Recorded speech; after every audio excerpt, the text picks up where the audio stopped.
I was given the task to give or inform you as to the reasons why the reasons for deferment of the CPD program applications. But before we go through that, allow me to walk you through, Dr. Jody, if you would, if you would allow me to walk through the resolution so that questions can come up. And also, these are the resolutions. I will not go into the details, but rather I will give you the number of the resolution so that you can review them. And from there, you can look at the details. You can look at this resolution so that this resolution, the provisions in this resolution are the basis for the deferment or the disapproval of a certain program application. So, Kat, may I share? Yes po, Doc. Yeah. Okay. Yeah. Wait lang. Here.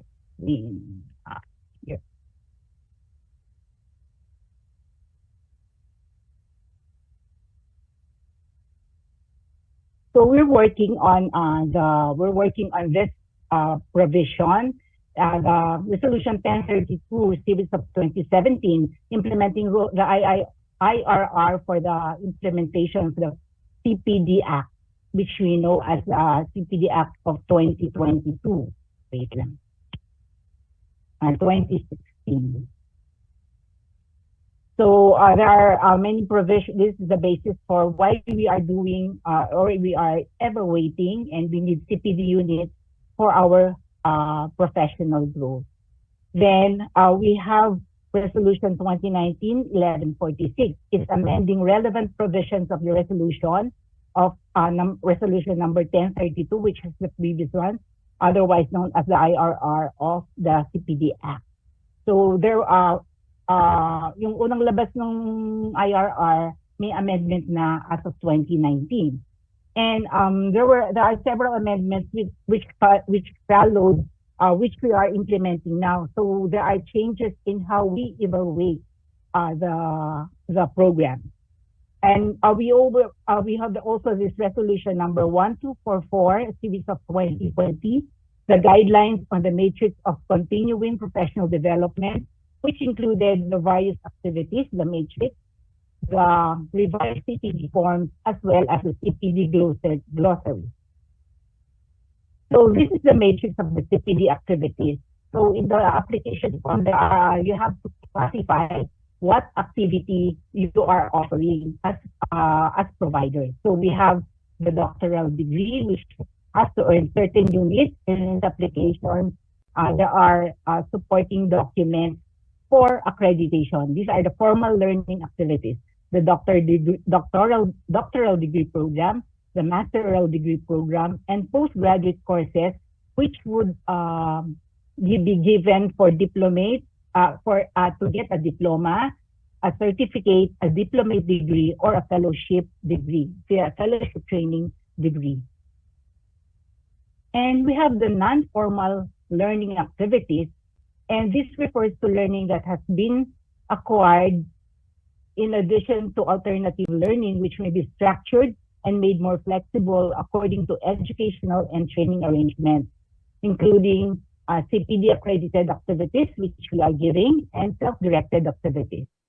So the PMA has in several activities given out disseminated these provisions, but let's just go through them again. So we have the PMA also has emphasized about self-directed learning, how we apply, how we get credit for additional points so that we can renew our PRC license, PRC IDs.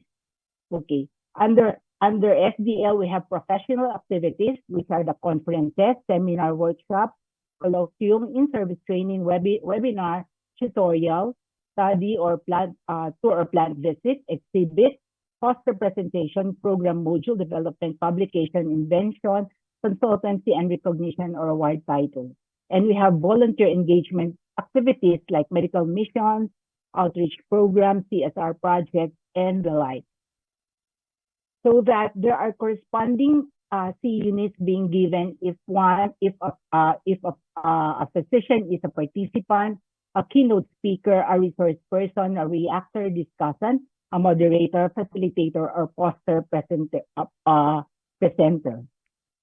So that when we apply, when we apply as a provider or a program, we have certain templates or forms which we have to fill up.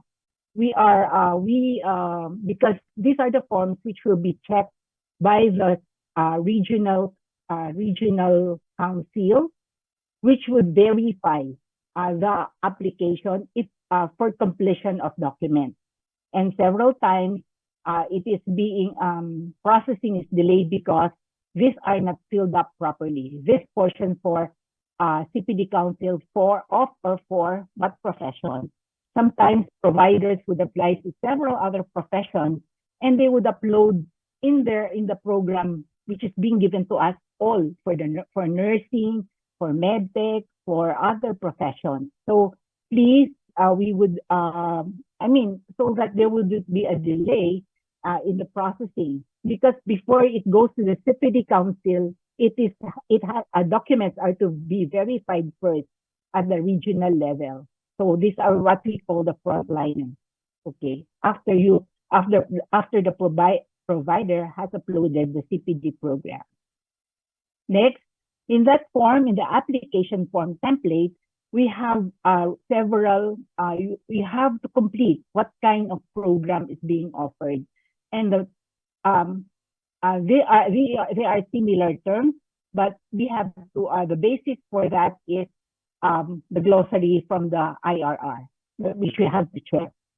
So we are not strict about this, but we would want to classify the type of program so that if the objectives are aligned with the type of program being offered. Because aside from the objectives, the learning outcomes, and the evaluation tool has to be, all these three have to be aligned. Okay, so there are several terms. So we have conference, convention, seminar, and it would just these three types of learning activities would differ in the number of persons being number of participants who are attending. Of course, the convention is the biggest. It's a large meeting. It's the largest meeting of the three. Okay. Then we have workshops as well. In workshops, strategies for teaching are different, unlike in the convention. So they are given they are treated differently in terms of CPD units, and of course we expect, being the evaluators, we expect that they would have different objectives as well, and assessment tools. So we have online learning activities, and we also we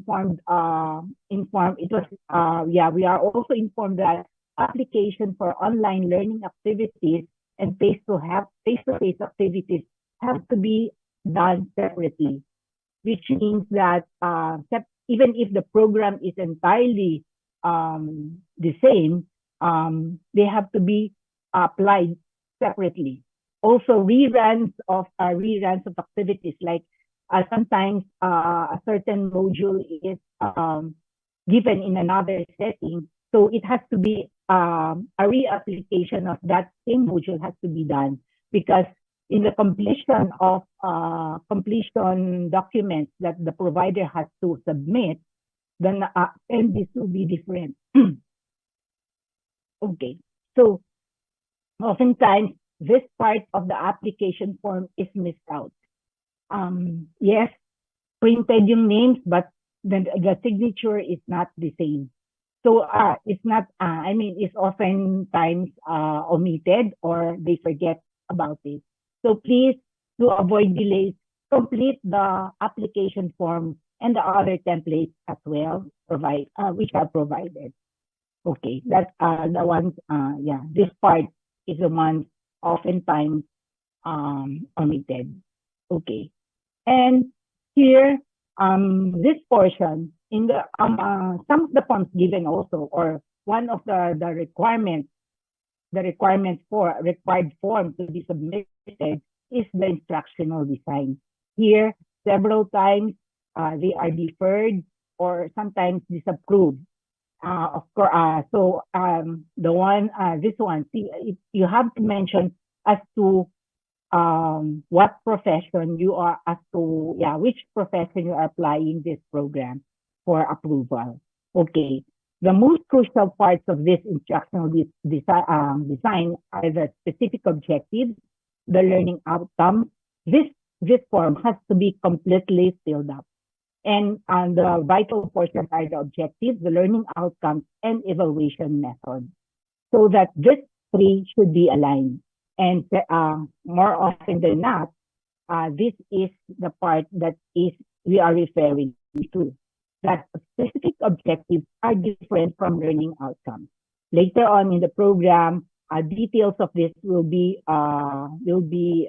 elaborated or explained further, and Dr. Elias will give us an idea on what we are looking for in this instructional design.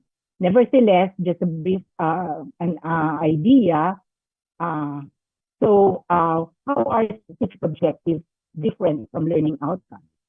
Objectives are used to organize specific topics or individual learning activities to achieve the overall learning outcome. So these are also program objectives. This is at the point of view of the provider. So it is what the provider aims to do. Unlike the learning outcomes refer to what a learner can be expected to know, understand, or demonstrate as a result of the learning experience. In short, what are, as a provider, what are the observable, measurable learnings that the participant is able to profess after he or she has completed the program? So it is at the learning outcomes are student-centered or point of view of the learner. So an example, please, if this is an example, no offense meant if you do recognize as to who submitted this. So the specific objective is to present the integrated management of chronic kidney disease to the elderly Filipino population. So this is the objective or what the provider aims to do. What about the learning outcome? So it's written here to present the latest data on the prevalence of CKD in elderly. So it turns out that these are specific objectives. So there's a way of stating the learning outcomes, and so that they are observable and in measurable terms as well. Because we're saying in measurable terms because this is what should be the learning outcome should be aligned with the evaluation method or tool. So if it were a workshop and you write here in the learning outcomes that the participant will be able to demonstrate certain skills. Therefore, we are expecting, like for example, for basic life support, it's a skill. So we are expecting that the evaluation tool will be able to evaluate the skill being demonstrated, which is to be attained after the experience or after attending that session. So that these things about learning outcomes, specific objectives will be explained further by Dr. Fajardo.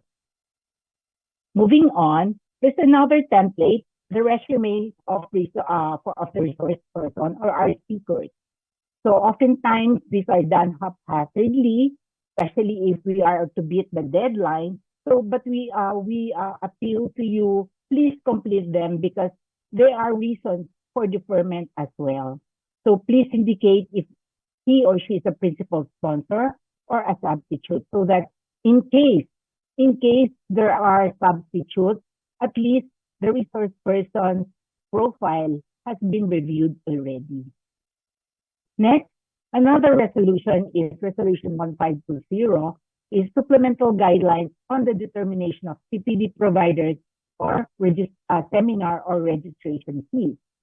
So if you would notice in series of 2022, this is the latest resolution that was disseminated by PRC. And because we wanted there was that move to dispel the idea that CPD activities are income generating, or which was which are some of the complaints of the participants. So PRC came up with a matrix of registration fees. But of course, before that, a seminar was held to orient us on how these registration fees are computed. Anyhow, they gave out a matrix which you can look up, and it is part, I think, of the template as well. It's written there. So face-to-face programs for conventions, if it were to be held in a hotel, and the number of participants and number of days. So there is a cap as to the registration fee. So maybe you can just go over them, and then conventions and as well as for seminars. So in case that we notice also that our providers have been giving us the quotations or proposals from hotels, but it's okay if they are beyond the matrix. But you have to write a letter of explanation or justification why your registration fee is set at that amount. So CPD providers shall provide a justification if the registration fee is beyond that provided in the matrix, subject to evaluation approval of the concerned CPD council. Okay. So that here is the financial plan. This is the financial plan. So we have you as provider, you have to fill up all the blanks and write all the expenses and the total amount. So total expenses, which include VAT. Of course, before you can compute for the VAT, you have to compute for the total expenses. So total expenses, the VAT, and divided by the number of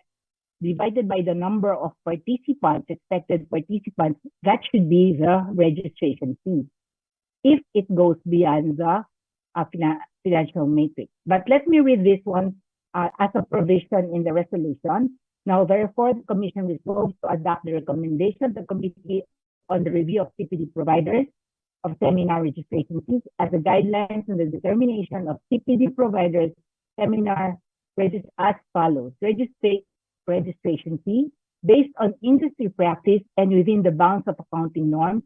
The CPD provider shall charge registration fees per participant, the amount corresponding to 120% or less of the total expenses for the event divided by the target number of participants. So it's here in the last line, total expenses times divided by target number of participants. So if it is beyond the matrix, please write a justification. We also request that providers for their programs state that the sponsors of the test activity, because we have also monitors to assess the programs being offered. So it will be what monitors will be monitors will be evaluating the program being offered as to what you have written in your application. So the another latest resolution is Resolution 1553, the series of 2022, the new prescriptive period for continuing professional development transactions. So it used to be that there was shorter time, like 15 days, I think, before the deadline for before you can upload, so that you'll be able to upload the program. However, with this new resolution, the prescriptive period has been increased. So for the provider, filing of application for renewal of accreditation as a CPD provider within 90 calendar days prior to the expiration date of accreditation. So it used to be shorter. So filing here, there are many reasons for the request appeal and which we are receiving because many of our providers were not able to did not know about this. So at least the filing of application for program accreditation should be at least 30 working days prior to the date of program offering. Beyond this, the provider will not be able to upload the program anymore. So, like if 15 working days, hindi natatanggapin ng computer. So that, sorry. So, the other items here on this slide is not as important as the first two. So please just look it up in the resolution.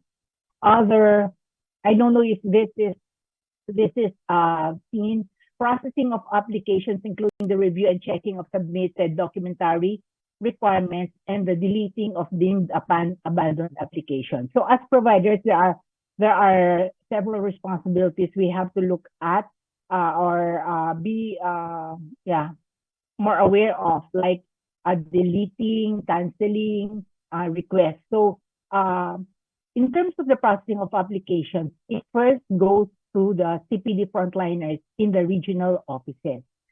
So once you have uploaded within 3 working days from the receipt of the applications, the frontliners should be able to work to review that so that it is forwarded to the CPD council.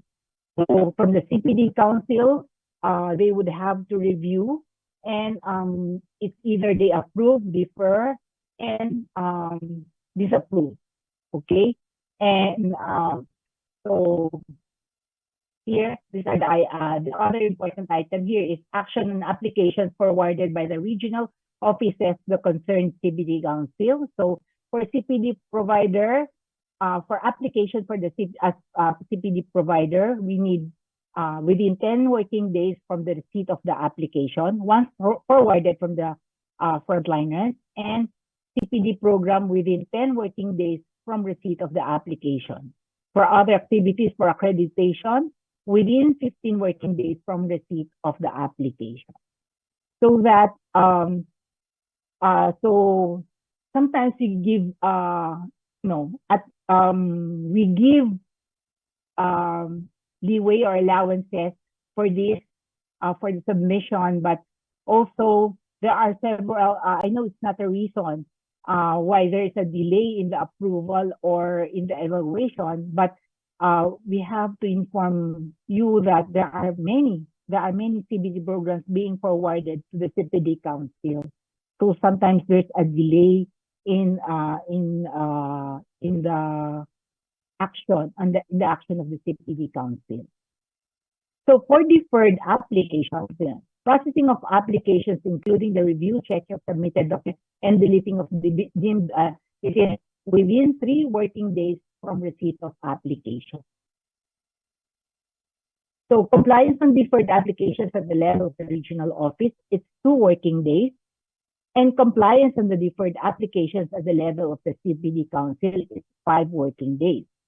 So that from the CPD council, if 2 of the members would defer, 2 of the members should defer a program, and our secretary would be communicating with you through email as to what the reason is for deferment. So you are given 5 working days for compliance. So please check. Sometimes we give more than 5 working days for compliance, for your compliance document. But sometimes the compliance documents are not what we are expecting. And one of these documents is the assessment for assessment tool to evaluate the participants' learning. That's what you would see. So it is different from the evaluation program assessment tool. It used to be that the evaluation, the program assessment tool is enough. But what we want to see is how or what the learner or what the participant learned learned from attending that activity. So usually these evaluation tools, assessment tools are like post-test or demo or return the skills which have to be accredited or observed. Action on applications forwarded by the regional office to the concerned CPD. I've said that already. So it's 10 working days. Okay. I think that's about it. Thank you very much. Please reserve your questions after all the presentations have been given. Thank you very much. Dr. Tin, I think we can open the floor for 10 minutes para fresh yung question okay. ng mga mind. Yes. Basta Dr. Jody, ikaw sasagot. Ha? Thank you so much po, Doc Tin. As instructed po by Doc Jody, after the discussion of Doc Tin, you can ask po your questions regarding the topics discussed po earlier. So if you have any questions po, kindly raise your hands lang po so I can recognize you po. Any questions po regarding the topic discussed earlier by Doc Tin?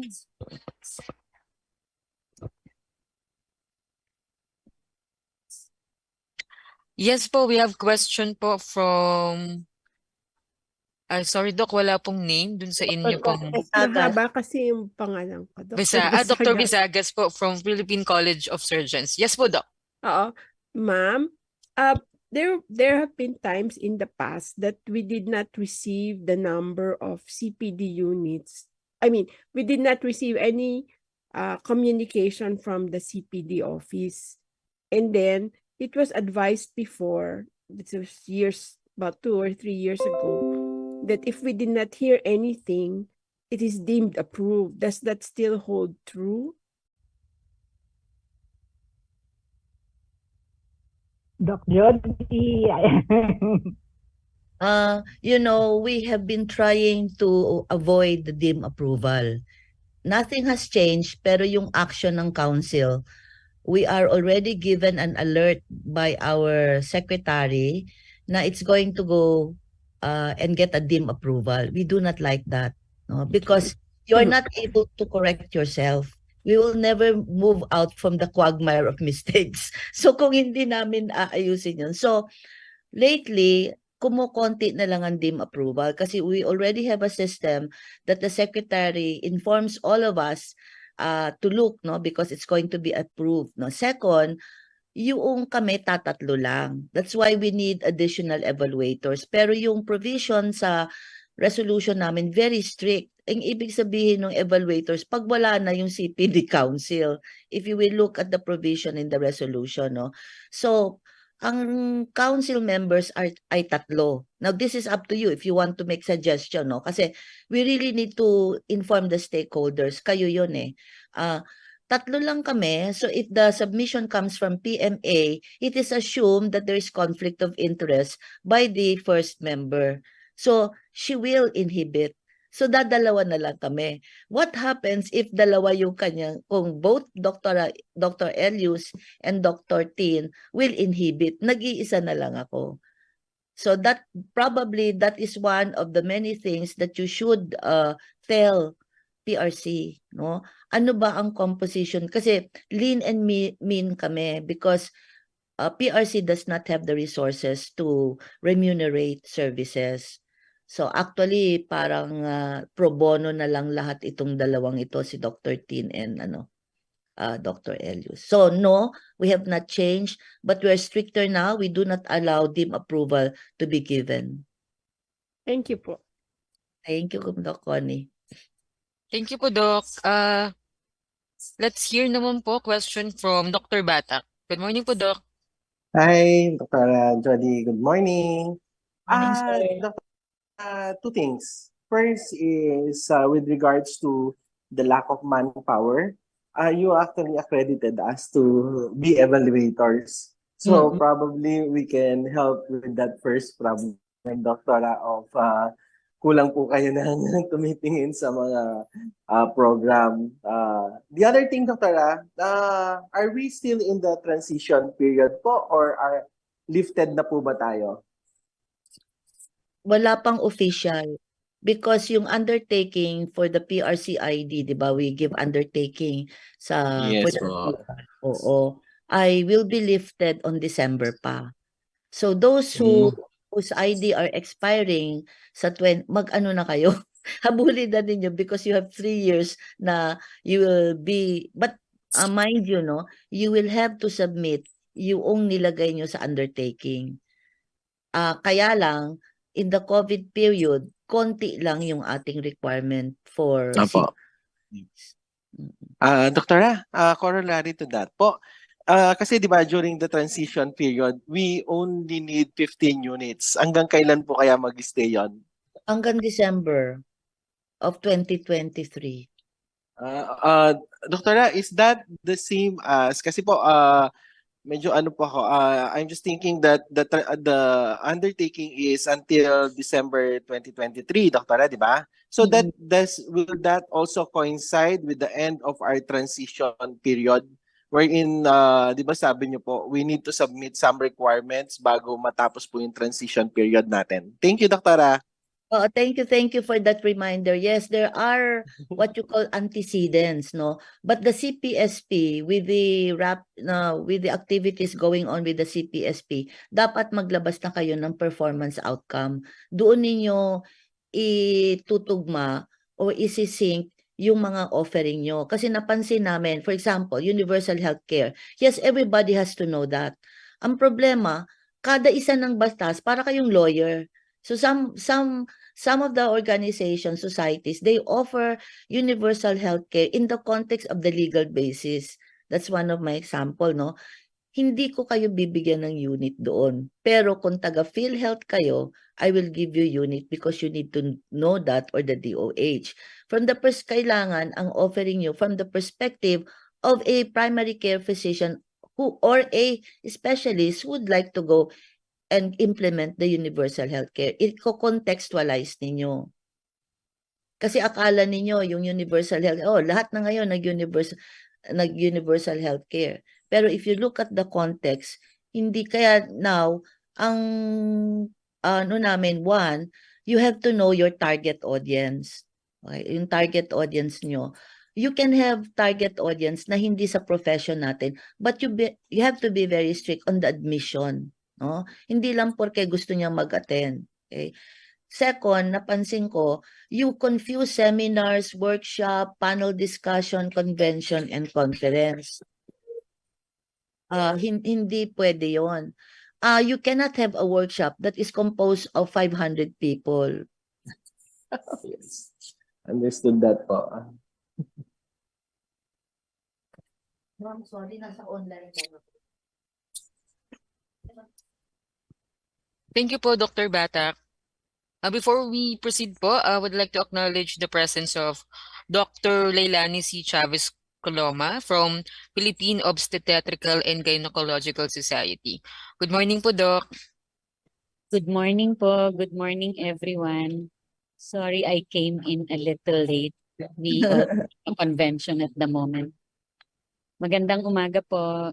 Hey, ma'am. Dr. Bata, Morning. do you suggest, kasi ganito, no, if you will look at the resolution for the evaluators, parang mangyayari, you will take over the function, lalo na pag wala. Do you want, siguro we can discuss that, Ma'am Tin and Ma'am Elius, no?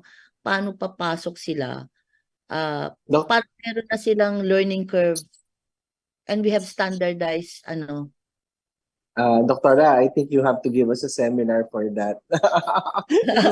Basta papasok, Doktora, di ba? Kasi Hindi, para sa inyo magalit. Opo, Doktora, kasi kayo po yung magtuturo sa amin na kung ano yung mga kailangan at dapat. Okay, sir. Salamat, sir. Thank you. Doktora, last question. Sorry dami ko pong tanong. Doktora, regarding the CPDAS ng PRC, a lot of members are actually asking na medyo yung iba pong na-attendan daw nila, Doktora, hindi pa pumapasok kahit matagal na. Is there a problem with the recording po or transitioning the lectures na natapos po into the system. Kasi I think I believe that needs a lot of manpower po, Doktora, di ba? Thank you po. Kat, perhaps you can answer that. Yes po, Doc. With regards po to that question, actually po it's the provider po ang may responsibility po regarding that. Kasi po yung reflection ng ng CPD points ng mga participant sa kanilang individual accounts ay nakadepende sa uploading po ng attendance sheets ng mga provider. So if wala po yung attendance sheets, wala pong magre-reflect sa CPDAS account ng mga attendees nyo po. Yung po yung reason do kung bakit wala pong, may mga siguro doctors or attendees na nagtatanong kung bakit wala pa kami CPD, something like that. Ganun po. Ma'am Kat, can I just clarify that po?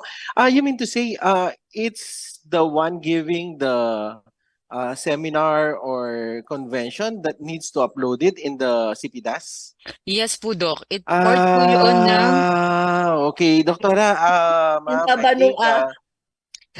I think, Doktora, that one we need to clear with everyone. Kasi ang understanding, even me, our understanding is sasubmit yan sa PRC and then it's PRC system. So ngayon po, I think we need to add that during our lecture, during the regional assembly, and even we need probably to meet our component and some of the specialties na wala po dito and the affiliates, that it should be them that should upload it in the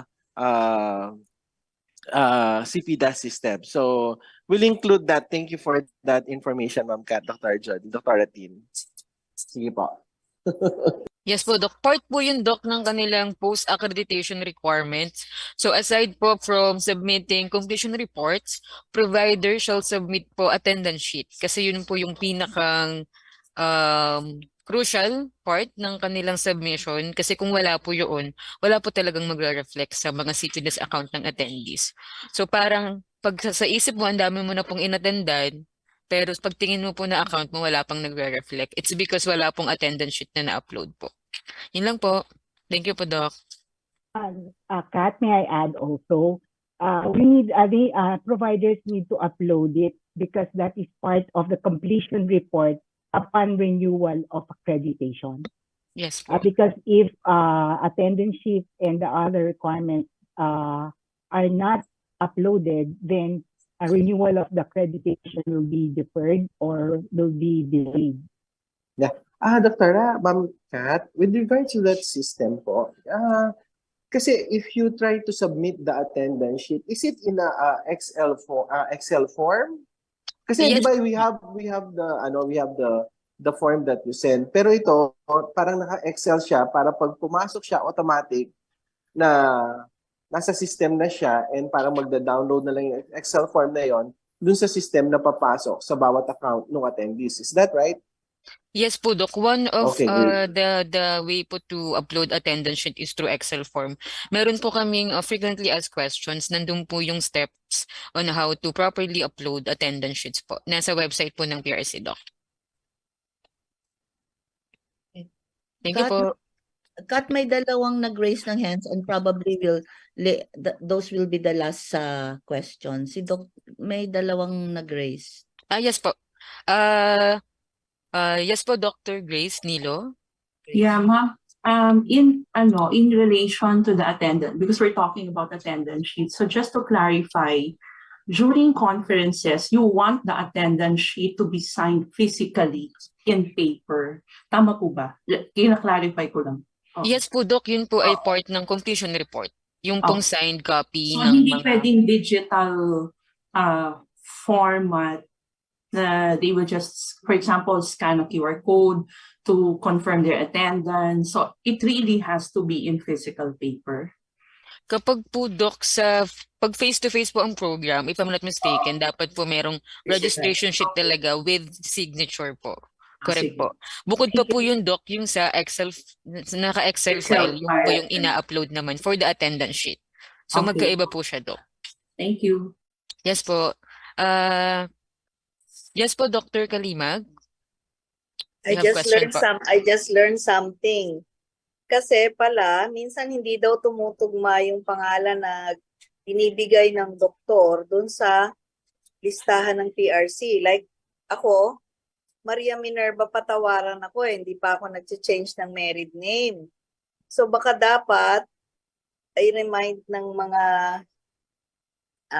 natin lahat, no, na dapat ilalagay natin kung ano yung name din natin sa ating PRC card para nang sa ganon tumugma dun sa listahan ng PRC. So, I think that's also one of the reasons, no, lalo na pag babae. Correct po, Doc. Tama po yun. Meron nga pong mga queries na tungkol dyan na iba po yung nasa PRC license sa kanilang name na po at the moment. So, hindi po pumapasok yung name nila. So, wala pong nagre-reflect sa kanilang CPDAS account. Tama po kayo, Doc. Thank you po. Okay. So, if it's okay with you, we can proceed to the second conversation, not lecturer, para we will have time later. Thank you. Thank you po, Doc. Now we'll be hearing a presentation po from the second member of the CPD Council of Medicine, Dr. Elius Hilgreja J. Fajardo.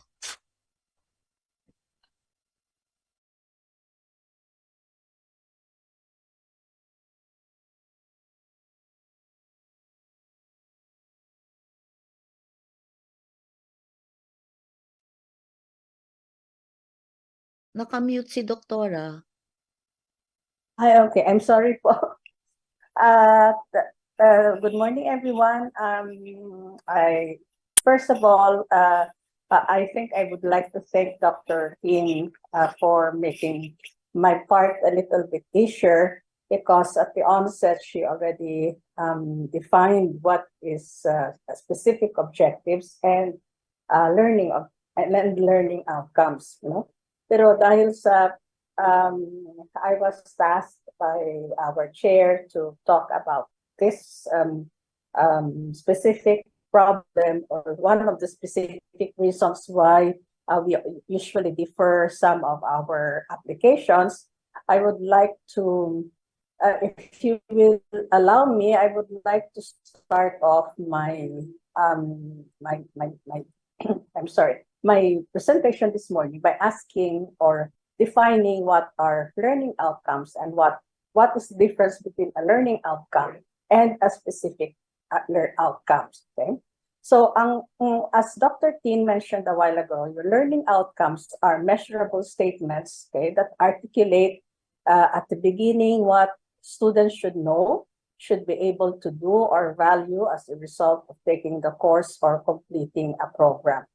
Now, they are thorough description of what our participants should accomplish after a specific topic or activity. Okay. Now, and what are specific objectives, or what we call learning objectives? Your learning objectives, or your specific objectives tend to describe specific discrete unit of knowledge and skills which can be accomplished within a short period of time.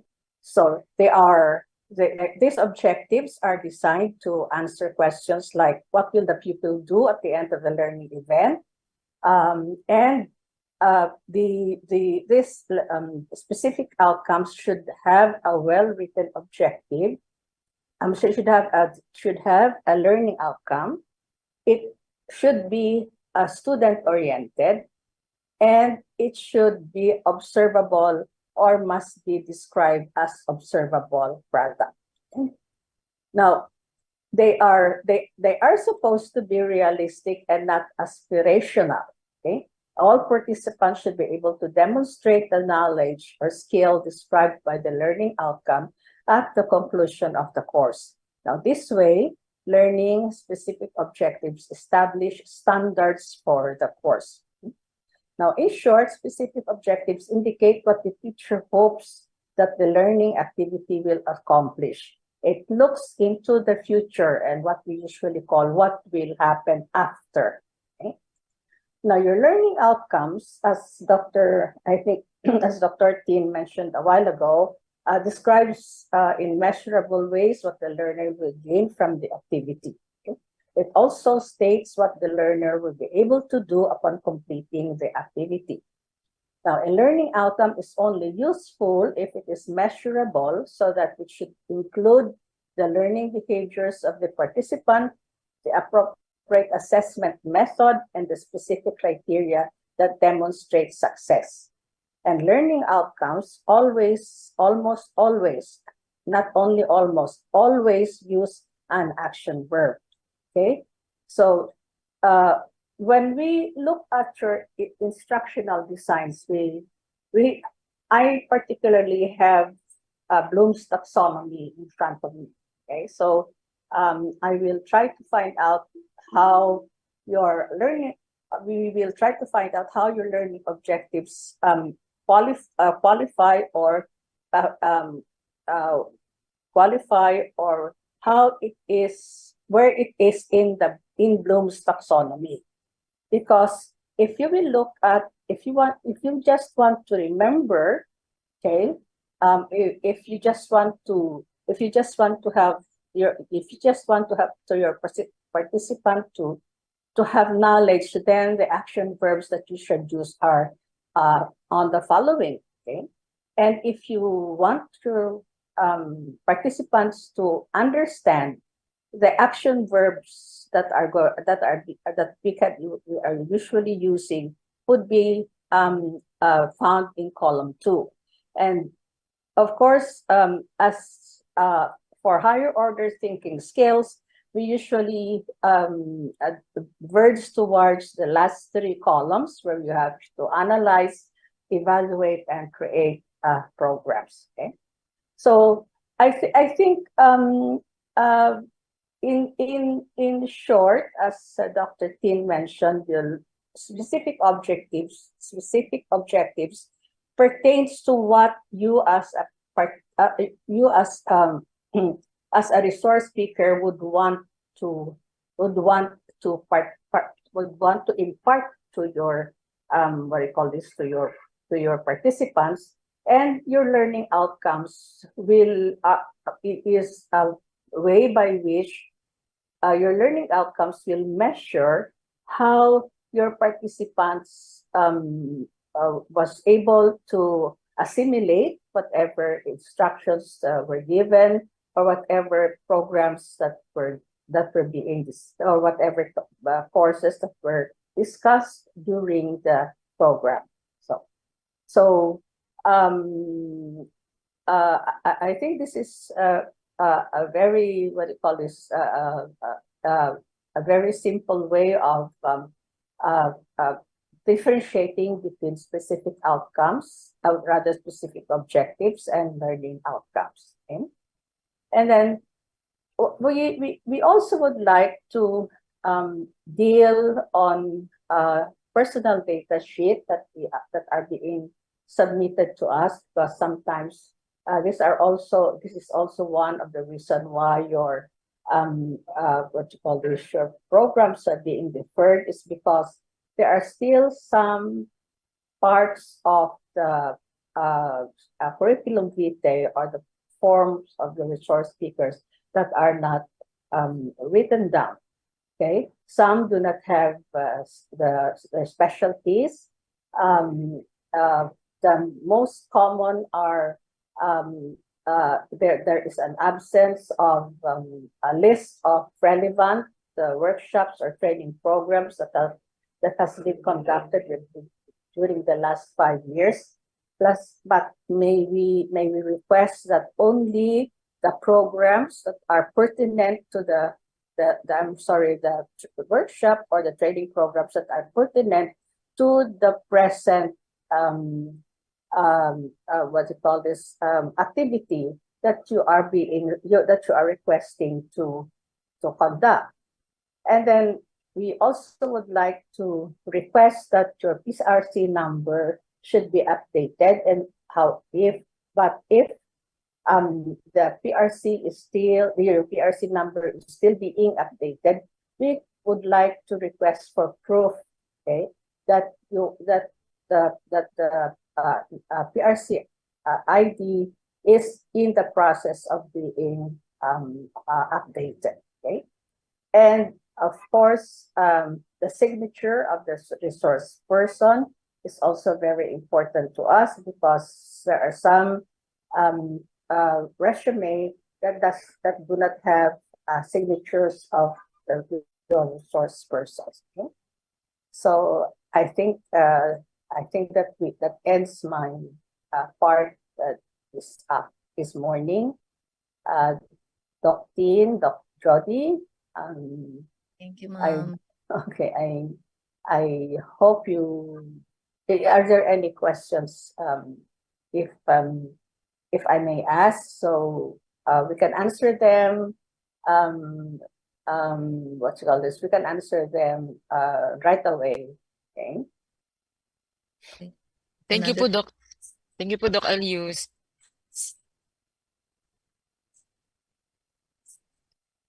questions?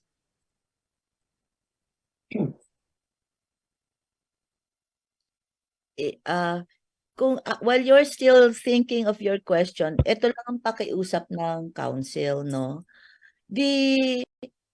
Yung objective mo for a particular session, you don't need to put many objectives. Okay, kunyari, you just want to discuss advances on the use of biomarkers, no? And then isipin mo na lang, huwag niyong pilitin na magkaroon ng corresponding objective for each learning outcome. That's not what we want, no? The session has a general objective, the learning outcomes from the perspective of the student. Ano ang gagawin niya? Futuristic. Yung objective, ano ang gagawin ng teacher? Kaya halos hindi ka na mag-iisip to discuss, to present. Pero these objectives and learning outcomes are of the lower order. This is not CPD. So lagi naming sinasabi, ang CPD are advances of the profession. Kaya nga, you have to know your target audience because if you're going to talk about the use of HIFU for cancer treatment, hindi na yan fundamental. That's already an advanced technology. So hindi siya yun ang mga hinahanap namin, your higher order of learning, no? Based on the Bloom's taxonomy. Kaya lang, we keep getting discussed, identify, hindi na kayo dapat at that level. No? Tapos, we get review courses, as I've mentioned, even if review courses are not for CPD units, they may be for CME units. Okay. And that is why I want to get your opinion because we have to appear in the Senate again. Kasi hindi nila naguguluhan sila sa CPD, no? Bakit ba may CPD? No? Tapos, kasi maraming nagko-complain sa senators, no? Lobbying, no? Natanggalin ng CPD.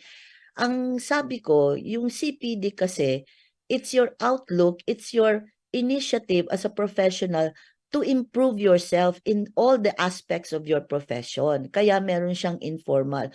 Pero ang CME, it's basically your profession. Very educational, very scientific ang pag-improve mo sa sarili mo.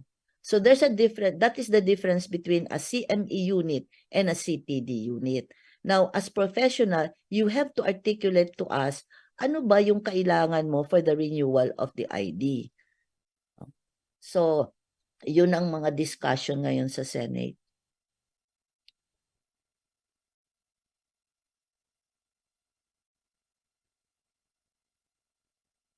Tapos itutugma ninyo yung evaluation tool. Huwag yung iisusulat na pre-test, post-test, but you don't have a pre-test in your session.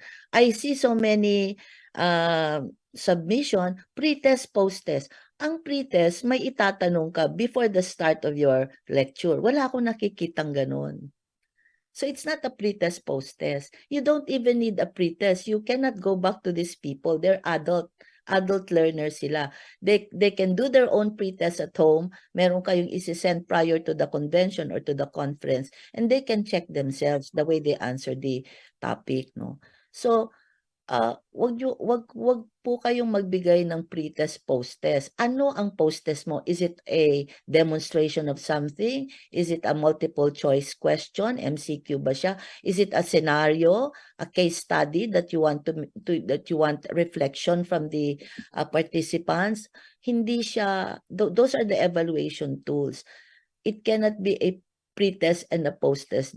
Like, parang, okay na, pre-test, post-test. Anong klaseng post-test?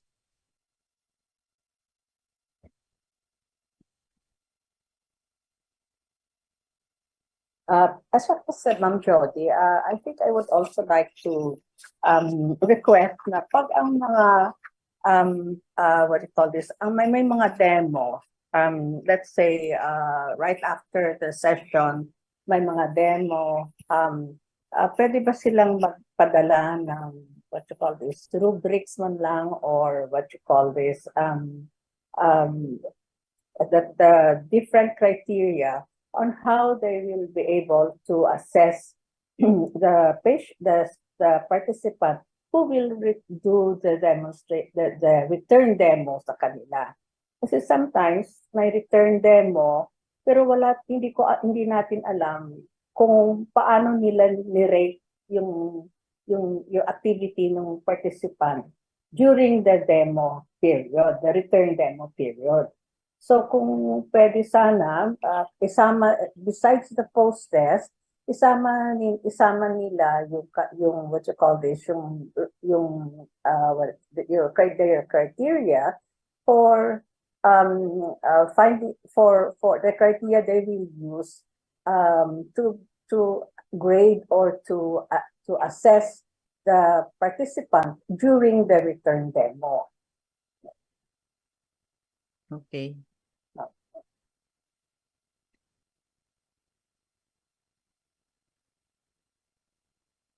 Questions? That is why if we see that the instructional design is really unacceptable, ang comment namin is, please refer to a medical educator para diretso na.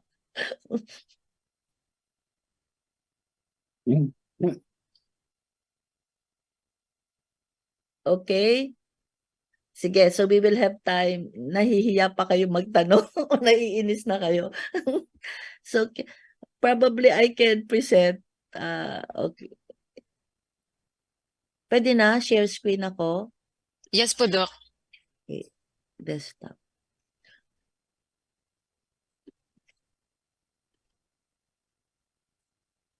Can you see my slide? Not yet po. Yikes. What happened to this? Pumunta na ako. Share screen, no? Yes. Okay.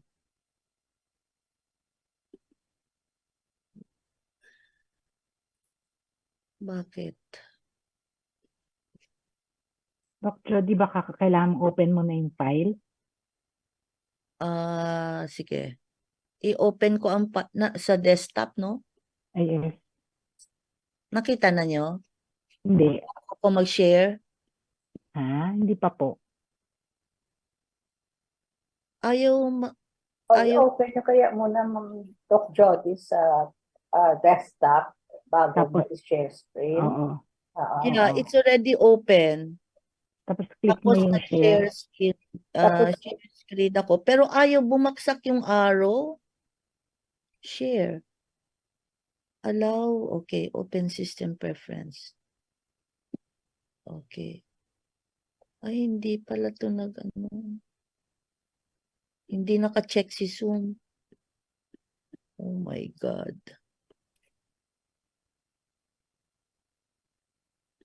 Jody, baka pwede mo padala na lang sa chat. Okay. Download na lang. Ako na lang po mag-share, Doc, pag po ni-forward mo po sa amin.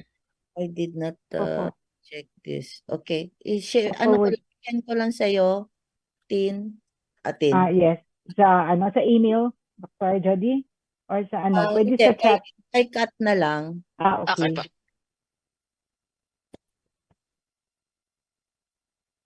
Baka naman you want to ask question. Okay. Pinipilit. Ipilit magtanong eh. Nasa iyo na, Kat. Open system. Hindi ako sa setting. Okay na, nasa iyo na, Kat. Sa Well, email po, Doc, wala pa po. Inaantay ko po. nasa email. Sige po, Doc. Baka po na traffic lang, Doc. Wala pa po siya sa akin. Sinend ko siya gusto mo sa Jody na lang or kasi sinend ko sa PRC. Sa Kat. Wala pa po, Doc. CPD na lang. Kat Kadilinya 20. Yes po, Doc. Nasend ko na doon. Baka po, Doc, na traffic lang. Super. Jody, pakisend mo na lang sa grupong CPD Council. Oo. Sa Viber po, Doc. Magsasend po kaya. Wag at may nangyari na sa Viber namin eh. Sige po, Doc.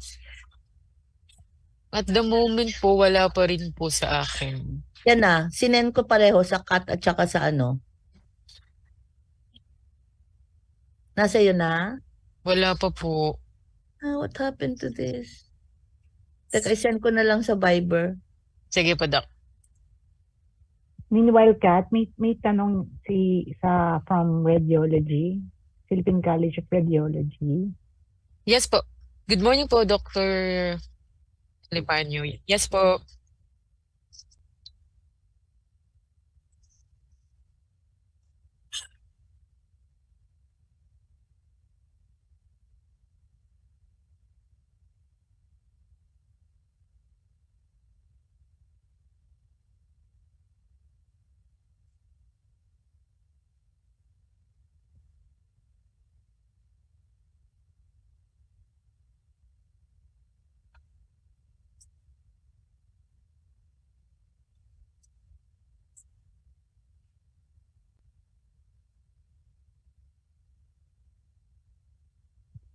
Regarding po dyan, Doc, pwede naman pong mag-change actually ng speaker talaga. Pero dapat po sa ating prescriptive period, dapat po beforehand yung pagsasabi. Although, meron nga pong instances na nangyayari on the day na lang. So, pwede po kayong magsulat sa council ng mga requests for change of speakers para po alam nila. And then, yung council po ang bahalang mag-decide kung acceptable pa rin po yung reason po kung bakit nag-change ng speaker po ang isang program po or ang isang provider. Yes po. Yes po, dapat. Ideal po dapat days before po, Doc, if kaya, para po ma-advise ang council in advance po regarding po sa changes. Sige po. Thank you po. Kat, did you get it? Yes po, Doc. Ito na po. Kaka-receive ko lang po. Nakikita nyo na po? Okay. Nakikita ko na siya. Ewan ko kung ako. So, Kat, paki-change. I think you're the only one who can move the slides. Sige po, Doc. Wait lang po. Ganito, ang corollary to what Dr. Elipanyo said, no? Kasi napansin namin, may ibang mga PRC ID na expired. Maski expired siya, submit pa rin ninyo. Kasi ang isa sa mga one of the reasons why one of the providers was not able to give yung application niya kasi daw naghahabol sila o iniintay nila yung expired kasi yung ID. Just give it, no? Submit it. Huwag kayong magsasubmit ng ibang ID. Basta be truthful. Kung expired siya, we will just tell you to, ang problem doon, we will have to coordinate. We will have to change some rules. That's what I'm saying, no? So, if you are agreeable to that, we can make certain arrangements with the frontliner. Kasi the frontliner will not accept an expired PRC ID. Tama ba ako? Yes po. Oo. So, later na natin Yes po. pag-usapan yun. So, cut next slide, please.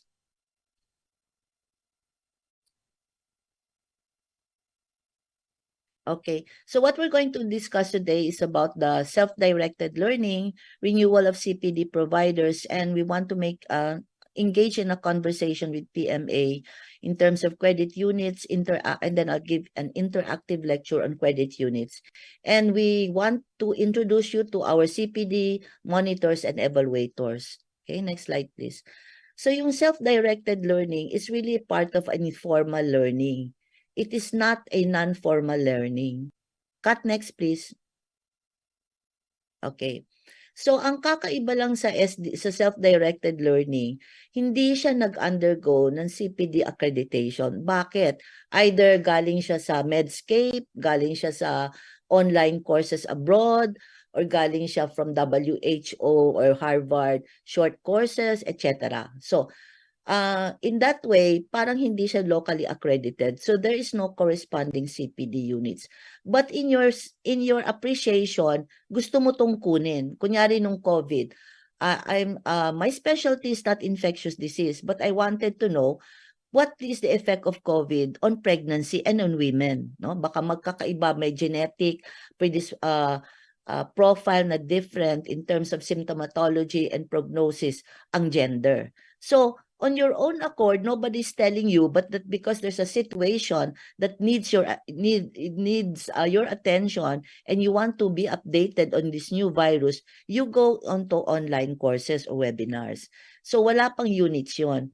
Therefore, you do not apply. It is driven by one's need and motivation to learn either through a professional activity or volunteer engagement. Kaya sinama namin ang volunteer engagement at the time of COVID because we presume that as you are doing your services, no, yung volunteerism na lumalabas, no, kasi wala nga, ayaw tayong palabasin, you are also learning. Kasi it's a new virus, so at the same time that you are doing service, you should be updating yourself cognitively. So, that's the meaning of SDL. So, ang activities ng SDL are either professional development or a professional development leading to outcome. Okay, next slide please.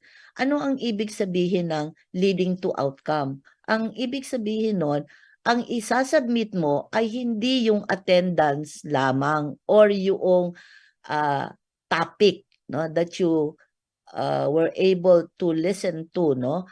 Kunyari, it's module, it's redesigning your curriculum, nabigyan ka ng assignment, you're part of the board certifying committee ng inyong specialty society, then you can redesign your curriculum based on what happened during the COVID na very limited ang face-to-face. If you were part of that, you can submit that as a self-directed learning. Okay? So, yun ang tinatawag na professional development outcome. Pero kung professional development, nag-attend ka ng lecture, nakinig ka sa webinar on the virus, that's a professional development. So, what type of learning activity is self-directed learning? Anong sagot? Cut. Next slide. It is an informal learning, no? So, ito yung next slide.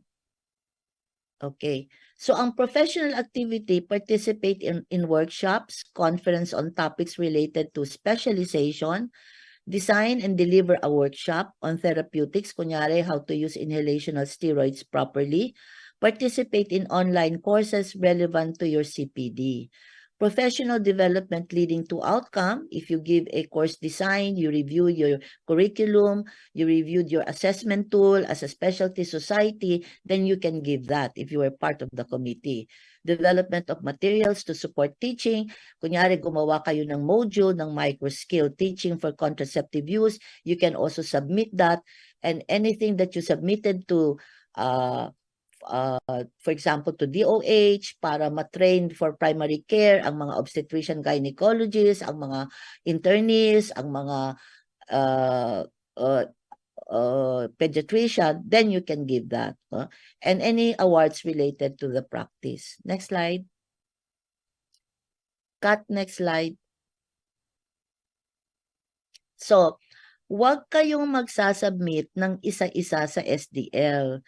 iipunin ninyo yon, no? Before the renewal of your ID, that's the only time that you submit your SDL. Bakit? Because if you only have 1 hour of learning and it doesn't enhance your professional development, it cannot cognitively improve your knowledge or improve your psychomotor skill kung 1 oras ka lang nagbasa on COVID or nagbasa on how to measure oxygen saturation, no? So, kailangan meron kang goal, meron kang objective na you create your own reflective statements through a journal. So, one of the submissions actually is a portfolio. Yun ang totoong CPD. That's the real CPD. May portfolio ka sa sarili mo. In after 3 years, ganito ang aking maa-attain na advancement sa aking professional practice. No? So you don't submit isa-isa. You put it all together. You do a self-reflection, intelligently tell yourself na ito yung kailangan ko para ma-reach ko tong isang goal na ito. Okay? So, then you, of course, attach your certificate of attendance. No? And then the reflection statement, as I've said, and whatever the purpose of your activity was. Next slide, please. So, ito ngayon ang requirement from the PRC. Duly accomplished application form, proof of attendance, program of activity, or a narrative report. So, ano ang proposal ng council on how CPD units will be assigned to your SDL? Kayo ang mag-assign. Okay? So, there is the element of honesty here and self-determination as a professional. Sasabihin mo sa sarili, I will submit this to the CPD council. I learned this much. And the number of hours I spent, even 1 hour, I only learned half of it. Don't give me 1 unit. Okay? Pero you collect all of these attendances, look at it, if it developed you into something better than what you are now, and then you assign your CPD unit. Yun ang proposal ng council. So, the application, because you need that, also for the renewal, you cannot keep it forever. You have to surrender it to PRC, submit it to PRC, so we can add it to your credit units. Now, a CPD units cannot be only composed of formal learning activity. Kunyari, nasa residency program ka, you will put all of these are formal. You have morbidity conferences, you do your operation, you do your OPD, that's formal. But your curriculum should include community immersion, lecture sa mga underserved, no, pap smear screening, no, for cervical cancer campaign, no, to decrease the incidence of cervical cancer. Yun ang isasama nyo sa curriculum nyo as a specialty society. And therefore, it is not purely formal, although it is a formal learning activity, the residency program. Part of it should include a small group discussion, shadowing of your consultant, and of course, community immersion or extension of your services to your community. So only 30% of SDL's unit can be given as part of the total CPD requirement. So that, and then CPD, as I've mentioned, should be categorized. No? Now, sa ngayon, volunteer is part of the activity for SDL. Now, we will retain that, no, unless there is something that comes out based from the literature na there are, you have to define what kind of volunteerism can be given CPD unit. Next slide, please. Next slide. Okay. Now, meron tinatawag sa SDL na notional learning.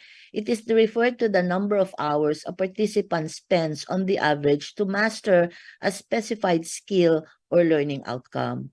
It also involves the preparation time like pre-activity, readings, and research as necessary. So, kung ikaw ang lecturer, nag-prepare ka sa lecturer mo, nagbasa ka a total of 2 hours, maybe 30 minutes a day, you updated yourself on the latest advances of your topic, then you can add that to your number of unit, ita times 2 pa namin because you are a lecturer. Remember, if you're a lecturer, you are an evaluator, if you are a workshop facilitator, may extra CPD units yun. Okay, next slide, please. So, ito, tanong. I'm sorry, I think I gave you the answer na. A lecture on the legal basis of UHC given for 4 hours will always earn 4 units for all participants. True or false? False. Not all. That's why you need to put your target audience, because if it is capacity building and the audience are all DOH staff, they will not earn CPD units. Okay. A capacity building seminar on the reimbursement model for primary physician was held by PHIC at their conference room for 6 hours. Lunch break of 1 hour. Which of the following is a correct statement? The number of units for this activity is 6. All who will attend will get 6 units. All who will attend gets 5 units. Only PHIC employees will get 5 units. Basically, only if it is something that hindi lang legal basis, it's the reimbursement model, then it will earn 5 units for the PHIC employees. Next slide, please. Okay. So yung CPD Program Resolution 2019, ito ngayon yung napansin namin na puts really into a difficult situation the provider, no? Because if you should be applying for renewal 90 days, some of you will apply on the day itself or a little few days before the expiration of your accreditation. Please do not do that because your accreditation will be suspended.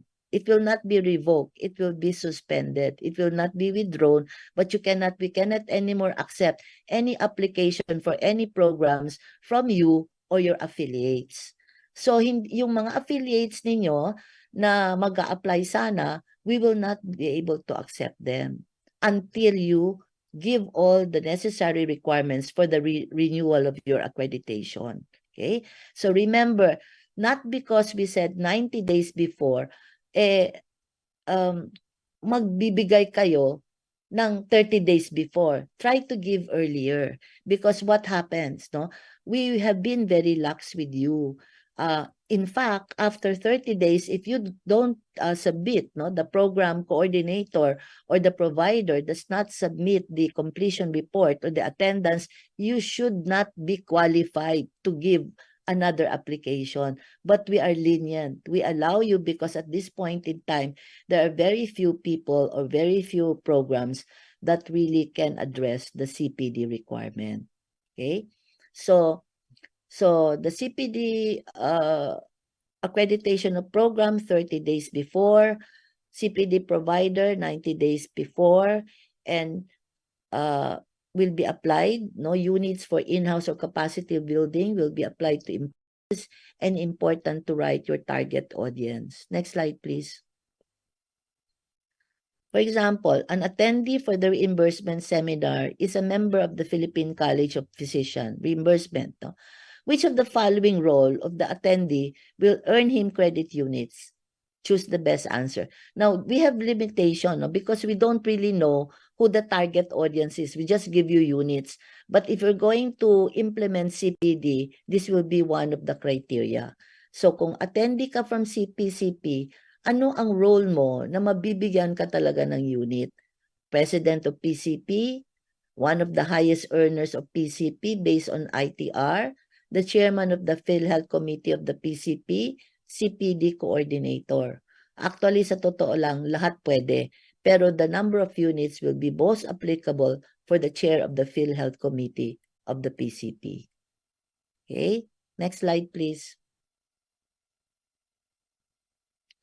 Okay, Dr. Masakitin is an OBGYN. She attended the following 3 years before PIC renewal. Conference on Advances in Perinatal Screening given by her specialty society, equivalent to 20 units. Introduction to Imaging of the Newborn by the OBGYN Ultrasound Society, 20 units. And PCP on the treatment of hypertension, equivalent to 10, and endocrine disorders, 15 units. Half of the offering she attended was face-to-face, and the rest online for 3 years. Year 1, she earned 15. Year 2, she earned 25. And the third year, prior to the renewal, she earned 30. How many units can she use to renew her PIC ID expiring in August 15, 2024? Sagutin lang ninyo because I cannot see you. I don't know. It will just be 45 because that's all the number of units you need to renew your PRC ID. Okay? So maski mag-earn pa kayo ng katakot-takot na units, all you need for the renewal is 45. Now, what is the reason why you have 70? It's more benevolent and more, more self-motivated. Kana, you want to learn more. You want to make, do something that can improve your professional development. Next slide, please. Next slide, 45. She computed her total credit units to be 70. Can she use the excess units to cover her undertaking before her renewal last 2021? The answer is no. Excess units cannot be used for other year of renewal. Then she attended 3 online courses of Medscape and Hopkins on the topic of ethics in disclosing congenital defects, common anomalies of the fetus, and intrapartal intervention for congenital defects. No units were given by the provider. She spent a total of 10 hours or 433 hours, respectively, for the 3 offerings. How many creditable units can she claim from the PRC? Kat, enter ka lang. Enter, so the answer will come out. Okay? Enter 10 units. Kasi siya ang nag-determine on herself, no? Alam niya ang naging experience niya. For her, she spent 10 hours, and that's for her. She will apply for 10 units. Next slide, please. How many units of SDL can she use for the renewal of her PIC ID? So may 10 units siyang na-earn, ilan lang ang pwede niyang gamitin for renewal? Next slide. Sa atin, it's 30% or 13.5. So, meron pa siyang 3.5 for SDL. How many creditable units did she earn from the conferences and seminars for CPD and for CME? Okay? For CPD, enter cut. Depends. For CPD, you must have a combination of 2 or more types of learning activities, formal plus informal, formal plus non-formal, or formal plus non-formal. Okay? So kung CME, madali siyang i-calculate. Next slide. It will be the number of units you earn. Okay? So, forward na slide. Tapos na tayo dyan, Kat. And then, these are the types of learning. Okay, so formal, I will not belabor the issue anymore. Anong bibig sabihin ng formal? The difference between formal and informal is the level of structure. Pag meron kang formal like conferences, you have a keynote speaker, you have a satellite session, you have a research presentation, very formal, and it is very knowledge-based, no? Na on a specific interest. All of you have a common interest. Informal, educational videos, iba-iba ang pwedeng pumasok. You can do self-study, social media interaction, on-the-job mentoring. And non-formal, separate from your profession, no? But you may find a link. Kunyari, doktor ka, you already know about the basic resuscitation. You want to save people if they drown. So you attend swimming classes for safeguards. You want to know how to speak the language of another nationality, no? So you engage in language course, reading groups, and debating societies because you want to hone your critical skill, no? Your critical thinking skill, sasama ka sa debating societies. Next slide, please. So, basically, CPD hours spent for a delegate to be in active learning. Active learning defines the actual time spent learning something relevant for your CPD. An excess CU shall not be carried over to the next 3 years except credits from a formal education like the doctorate degree or a master's degree. Next slide, please. I think I will be done. Next slide, Kat. Okay, as a general rule, when recording ito yung tinatawag na portfolio. If you are really engaged in, ito na ngayon ang kailangan nyo pag nagpunta kayo sa Singapore, sa Malaysia, or nag-apply kayo sa UK. Because we have received requests from our graduates asking for CPD units for a training that they underwent. We cannot give it to them because you should give us a portfolio. And the portfolio, or you should have a portfolio. In fact, if you are engaged in a CPD, in a continuing professional development, you yourself can create this portfolio. But everything that is inside the portfolio, you sometimes have to consult, no, or refer to somebody already with a qualification beyond what you have. Kasi alam niya paano pupunta dun sa qualification title. Remember, all of these units will be transferred and will become equivalent to something, which is a qualification title. And therefore, if the activities you underwent is not equivalent to the Singaporean activities at par, it's not at par to the Malaysian activity, they will not recognize that. And that is why we're trying to be very strict now. Okay, so in your portfolio, it should contain the following information: date of CPD activity, title of your CPD, brief description, method of learning, number of hours you earn, and the overall learning outcome. If you give that to us and you go to Australia, you apply, and they ask for certain continuing professional development units from you, we can readily give it to you if we have all this information. And it will be coming from a government agency. That's why we need to accredit all the specialty society, because even if you give CPD units, no, tell this applicant, or these are the number of units that you got, they will still look for the seal of government. No? Kaya we need to implement certain rules in order to recognize the specialty society as a body that gives accreditation, and we give certification to that accreditation. Next line, please. Next slide. Okay.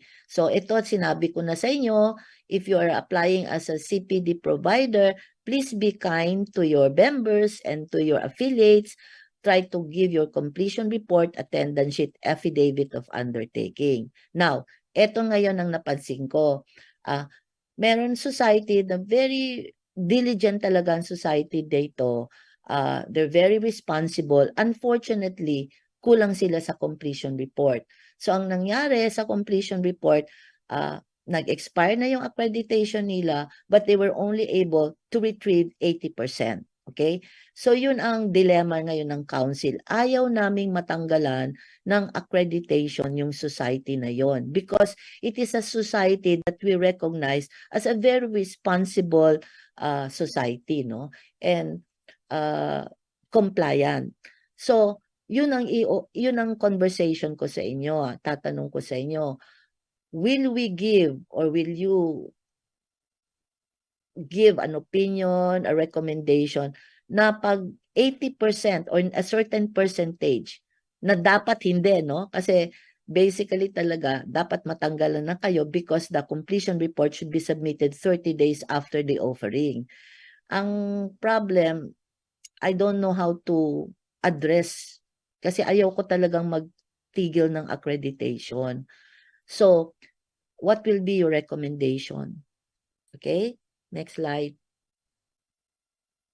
Grounds for suspension, alam na ninyo, non-compliance with any prescribed requirements, substantial deviation, no? Please do not give us the name of a speaker who because she has a active PRC ID just because she has an active, and then you will ask somebody to lecture in the real person. No, don't do that.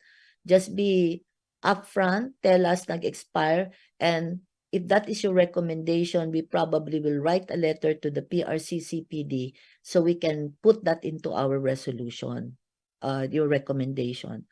Charging of unreasonable fees. Ito naman ang problema sa fees, no? Alam ko, you go to hotel, you know, sometimes you also use conferences to relax, no? Di ba yun ang continuing professional development? Meron ka ding relaxation, for the food for the soul and not only for the mind, no? So, kung ililimit naman ninyo, kunyari, 500, 1,000, pero nasa hotel kayo, ang sarap ng pagkain nyo, sino magbabayad ng hotel? So, I think you should give us your feedback, no? Because if you compute using the old na times 120% over the number of participants, kasama doon ang budget mo.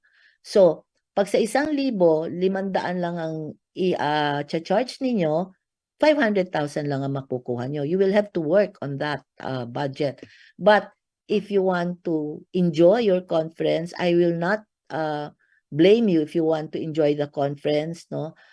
Then probably you really need to use the budget, yung hotel, magkano yung food, pas mahal per head yon, and then you use the 120%, no? Kasi may tax over the number.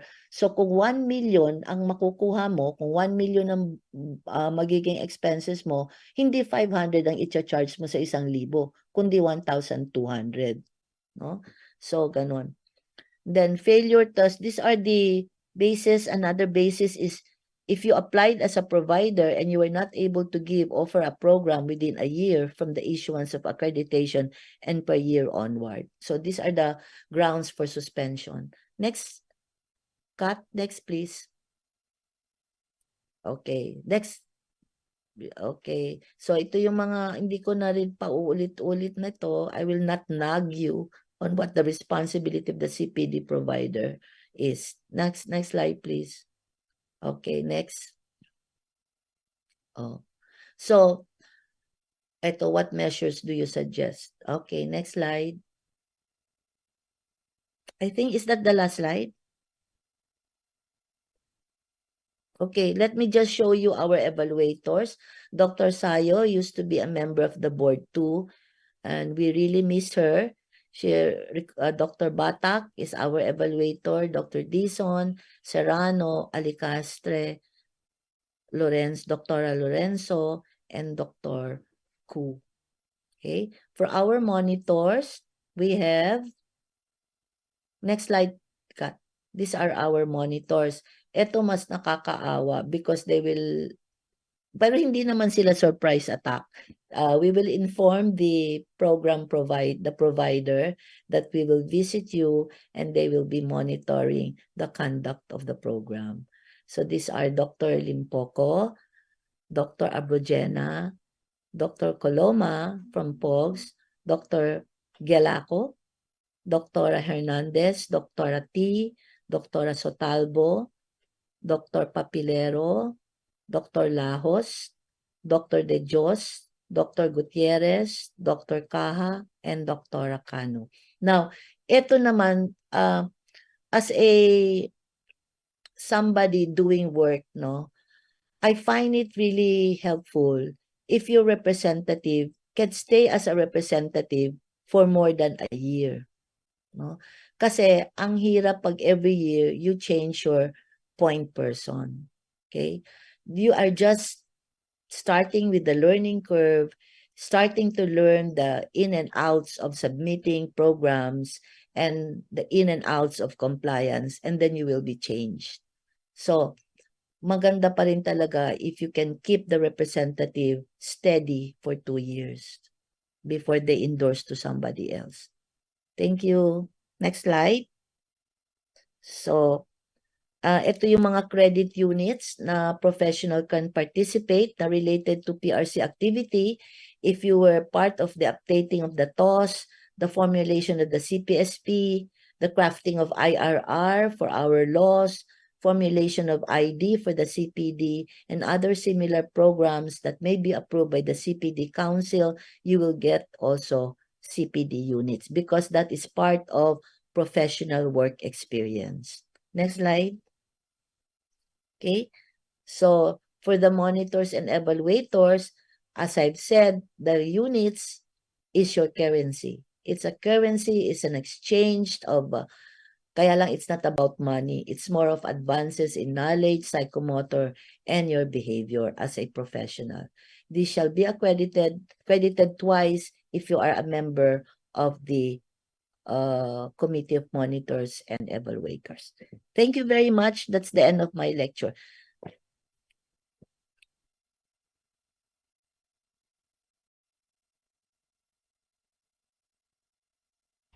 Thank you po, Doc Jody. So we can open po again our Q&A. So if you have questions for the discussions of Doc Jody and Doc Elius, kindly raise your hands po. So I can acknowledge you po.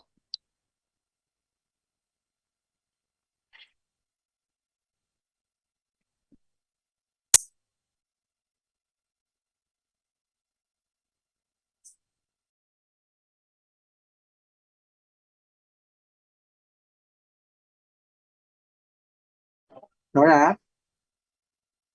Dr. Ong. Yeah. Dr. Batak po. Dr. Batak, yeah. And then Yeah. there's Dr. Ong also raised his hand. Yeah, Dr. regarding the affidavit of undertaking. Di po ba ang purpose natin nun is pag hindi sila nakapag-comply nung previous nila, para pong utang nila yon, tama po ba? Di ba? Na kailangan nilang i-make up. Yung sa, kunwari po, kulang sila ng CPD units nung previous renewal, tapos magre-renew sila ngayon. Tama, doktora, no? Yung po yun. So, yung pong, kunwari, just example, ngayon po, 15 lang yung requirements natin. Di ba? Kunwari po, aabot sila within this year. So, kulang sila nung 15 nung last renewal. So, kailangan po nila ngayon, tama po ba? 30 na, tama, doktora? Ganun po yun? Dapat yung na-earn mo before, ang ipasok mo kasi nag-sign ka ng undertaking. So, kung yes, nag-sign ka ng undertaking, kaya ka na-renew, you are not telling the truth. If you will just if you submit the programs you attended for this year, dapat nung nag-sign ka ng undertaking. So doktora, ibig niyo po sabihin, kunwari, nag-renew siya nung, kasi 2023 ngayon, nag-renew siya nung 2020. Dapat, ma-make up niya yon nung 2020, ganun po ba? Oo, kasi ang ibig sabihin ng undertaking, eto ginawa ko to, pero hindi mo na ako makakapag-submit. Hindi ito sinasabi mo na, eto gagawin ko to ha. Kaya yun ang pagkaintindi ko sa undertaking. You cannot give an affidavit of undertaking if you did not undertake anything. So hindi ka lang pinipwersa ng PRC because of the lockdown, because of the limited staff in the PRC, you are not complied to really gather all of your programs.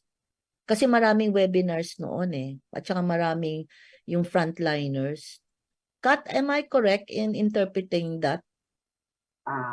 Mas magaling si Kat sa amin Siya yung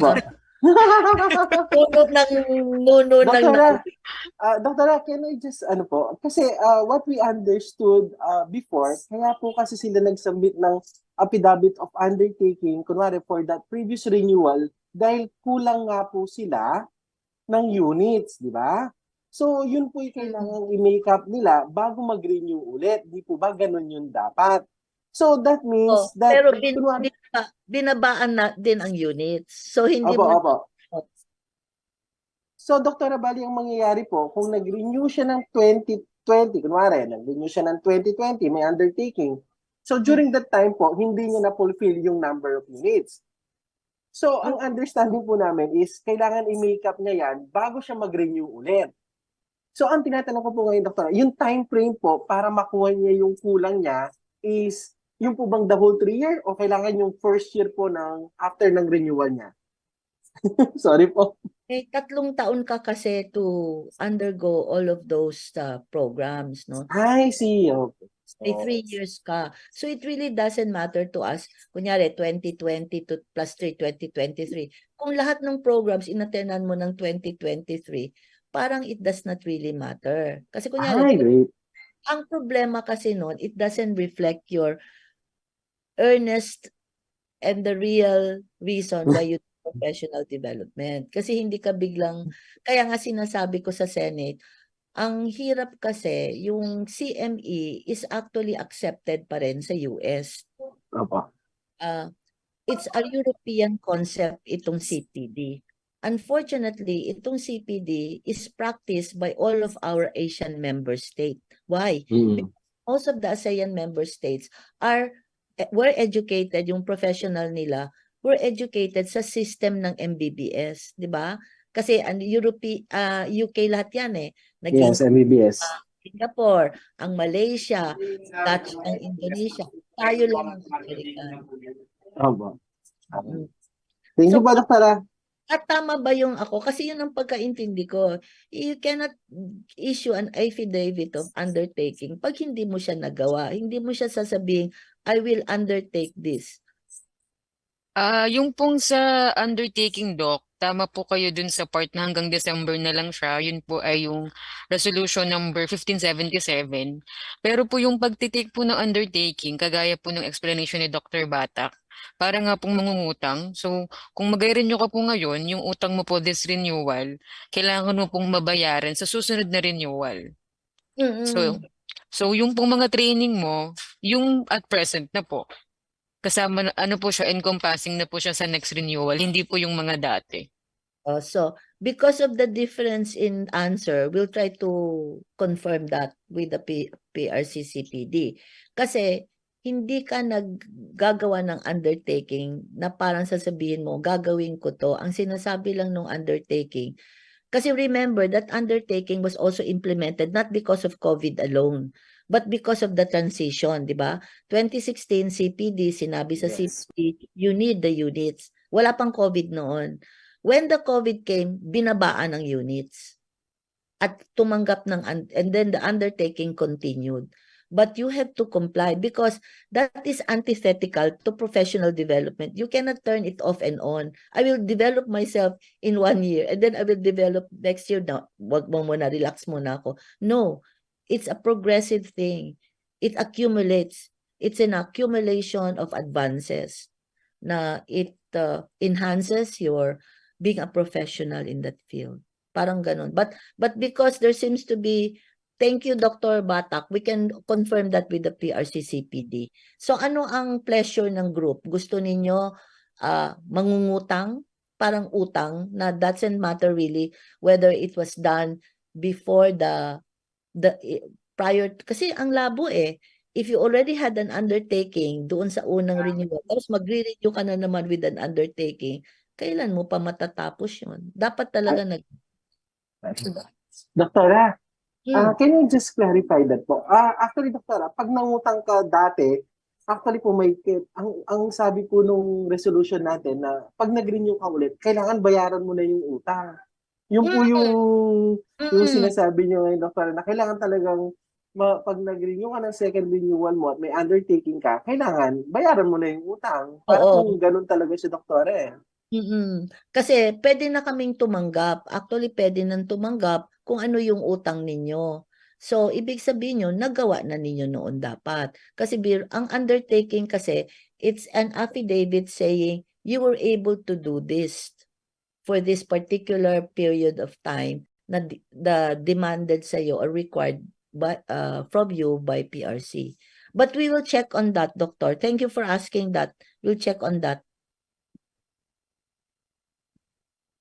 Thank you po, Doktora. Thank you.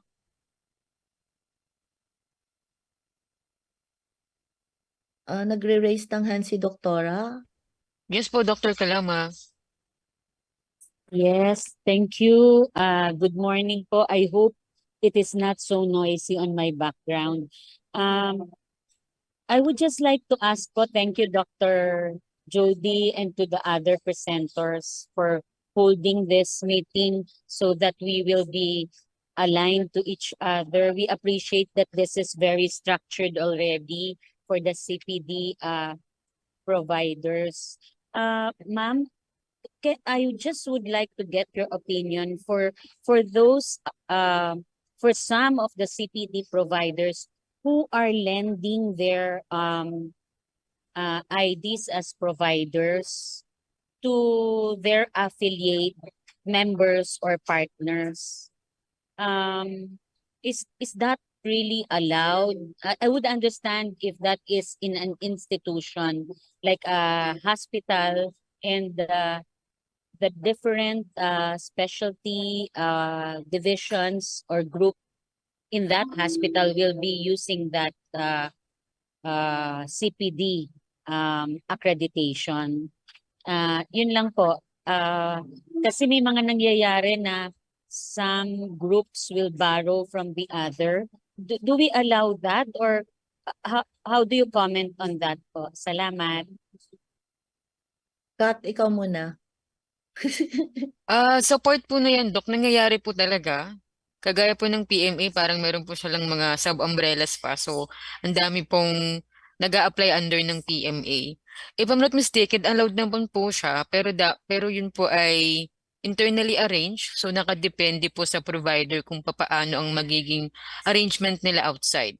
So, if nangyayari po siya, dapat lang po sigurong magkaroon ng clear understanding ang provider and yung nakiki-apply. Kasi po, if meron mang mga hahabulin po ang PRC or ang CPD division, hindi po doon sa nakiki-apply, pero the ones recognized as a CPD provider po. So dapat po meron pong clear understanding to begin with po. Yun lang po. Pero Thank yun you. pong sa specific provision, I'll get back to you po. Hanapin ko lang po. Thank you, Ma'am Kat. Actually, there's a provision in the CPD law itself, yung IRR niya, Kat, na nakalagay, all the CPD providers with affiliates will form an organization. Magkakaroon kayo ng organization para alam din namin kung sino ang legitimate na affiliate. Now, the way that I'm looking at it, and the difficulty of submitting yung mga completion reports for renewal, ang suggestion ko, yung mga affiliate, talagang kontian ninyo. Kasi you are responsible for them and it will give you a bad record. No? Now, the problem is yung PMA, ang dami niyang umbrella. Okay? So, in fact, I'll give you an example. I hope the society will not mind. Yung Philippine College ng Occupational Medicine, ang isip ko doon, you should be under the umbrella of Family Med. No? Pero, they are giving lectures because they were mandated by DOLE. And this lecture is a requirement for industry, mga employees. Pero you are giving a diploma course. You cannot give a diplomate title. So, we spoke to them because this might be happening in your society, no? So, kailangan you should also be vigilant sa inyong affiliate because you, the society, you're the only one that can give a title of diplomate and fellow. Wala nang iba. Now, if you will tell us na no, we also have assigned our affiliate to give the title. Can your affiliate give diploma?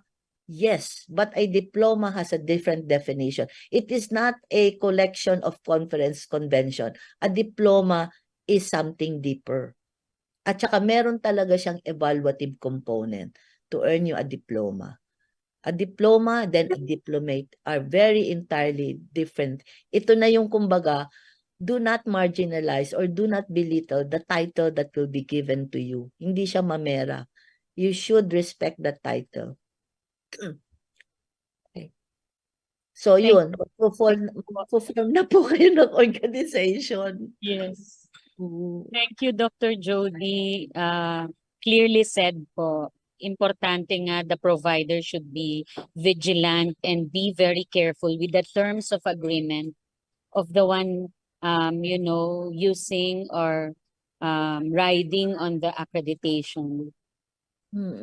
Thank you. Thank you po. Thank you for the question. So, anong gusto ninyo dun sa provider? We will follow the resolution na you will lose your accreditation. It will be suspended on the time that you're supposed to renew it.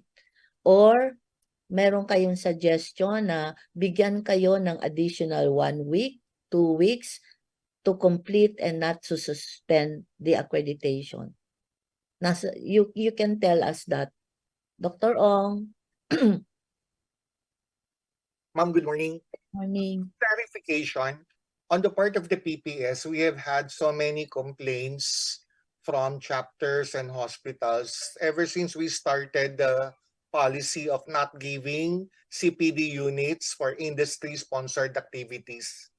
Their argument is that even if this is an industry-sponsored activity, there is still learning on it. Mm-hmm. Can you comment on that? Are we supposed to give units or not? Yeah, you can give units. Kaya nga, you need an instructional design. It is not, it is not a barrier. If you're kasi we will have to accept the fact that certain advances come from industry, di ba? Drugs, devices. Now, ang magiging papel ng provider, no, kunyari, payagan ninyo, you will have to look at the instructional design. Kunyari, I saw one instructional design. Wala siyang sinabi kundi yung tungkol sa product niya. No? The use of the product, advantages. Sabi ko, where is your comparative table? Where is your evidence base? Where is the additional marginal effect and the additional cost?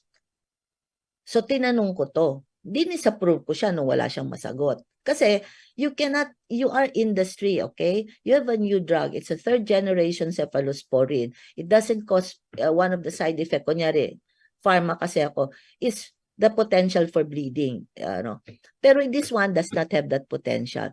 Ipapakita mo yon, i-compare mo how much difference with this usually cost effectiveness. Kailangan hindi ka magkikwento tungkol sa drug mo, tungkol sa advances ng devices mo. You really have to compare and also identify the possible adverse reactions or adverse effects. Thank you, ma'am, for the clarification. Oo. So Dr. Ong, actually you can. Kaya lang there's an additional responsibility that rests on the shoulders of the provider, no? Kunyari, yung COVID vaccine, nakikita ko, ang dami ninyo, but there are no studies. Kung akong tatanungin nyo, if I will look at the instructional design, kung meron mang study, tell them what population is not covered by this study. Ano ang observation period? Very short. Stroke can happen after 2 years. I don't see that in any of the offering for COVID vaccine. So, kailangan you have to be true to the spirit of what evidence-based medicine is. Kailangan talaga, kung nagsasabi kayo, this is EBM, it is really EBM. Thank you, ma'am. Okay, thank you. So malinaw na tayo doon. The industry can, pero kung halimbawa magla-lunch symposium sila, walang nakikinig sa lunch symposium. Let's be honest with that. Palagay ko, mabuti pa 30 minutes ng lecture kaysa 1 oras na kumakain kayo at nagle-lecture.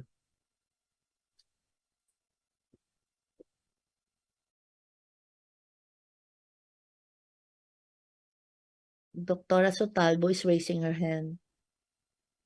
Hi, hello po. Good morning to the body. Circling back, Doc, doon sa issue na binring up nyo about the extension sa accreditation. This is my 2 cents lang po.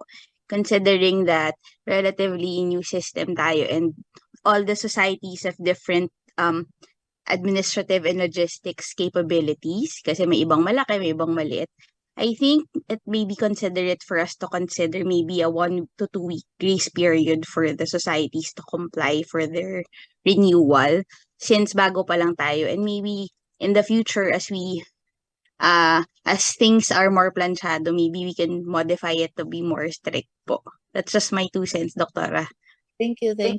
Yeah, that is what we expect from you kasi dapat may conversation. Ang PRC should not be considered as purely regulatory. You should be given a hand on regulating yourself, and it is also developmental. Ibig sabihin nun, it's not written in stone, no? Katulad ng sabi ninyo, ang resources ninyo, administrative and money, will be different across the different societies. Yes. Pero so babaguhin din namin yung submission ninyo ng completion report na hindi na 30 days after kasi or we can give you warning already because we cannot change that. That's already in the mahirap mag-change ng IRR. So ang recommendation ko, do you want us to give you notification or reminder? Or you can look at the CPDAS. We can create that. Baka siguro pwede tayong mag-propose cut na meron silang sa CPDAS nila. May kanya-kanya ba silang portal? Opo, Doc. Yung bawat provider po, meron po. Baka pwede naming ilagay sa inyo doon. Kasi to be forewarned is to be forearmed. No? Ang responsibility naman ng PRC, i-notify kayo. Gusto nyo ba yon? Kunyari, magre-renew kayo after 3 years, nakikita namin ang mga completion report nyo. Kasi, yun na lang, it's already a accommodation na we don't suspend your accreditation. But that's a requirement after 30 days. So, would you want notification pagka yearly notification kung ano yung mga deficiencies nyo or non-compliance? I think, Doc, that's a wonderful idea para rin on both ends, alam ng bawat parties kung ano pa yung kailangan i-accomplish kasi sometimes may mga ibang assumptions para a formal notification would probably be best po, Doktora. Baka hindi namin kaya ang formal. Ayan. You have a dashboard, you have a access to your own site. Yes, then we can put up the notification. Opo, yes, Doc, opo. Para wala na talagang tatanggalin na namin yung 1 week na allowance. Kasi 'di ba the recommendation is 1 week or to 2 weeks allowance, no, not to suspend. But if we give notification, we will have to choose one. Either listen to the notification and then we suspend your accreditation on the time that it should be suspended. Or you want both, notification and then give you 1 week allowance. Maybe, Doktora, the body can decide po. Para democracy. Yun. Kasi ayaw ko yung nagdi-meeting tayo na hindi tayo nag-uusap, di ba? I mean, I'm not that kind of although I'm very strict, I will tell you.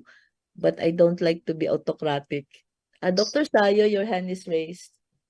Yes, thank you, Chair Jody, and thank you for the kind words. However, my thoughts on that is that meron na tayong 90 days prior to expiry to renew. So if we do that, at least alam na natin ang ating mga failure of compliances.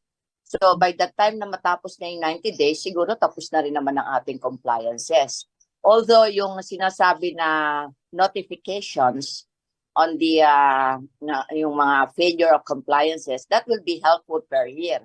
Para each year, nako-comply ng society ang kanilang mga deficiencies.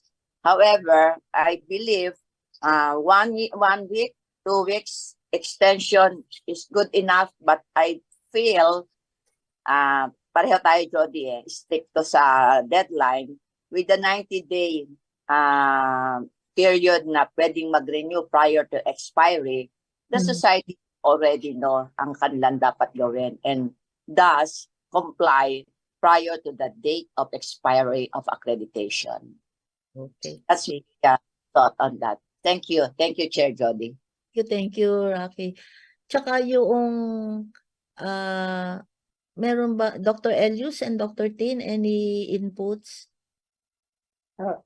Ako, Jody, I think I will agree with Dr. Sayo 90 days is a long time for what you call this, for societies to to finish or upload all their requirements.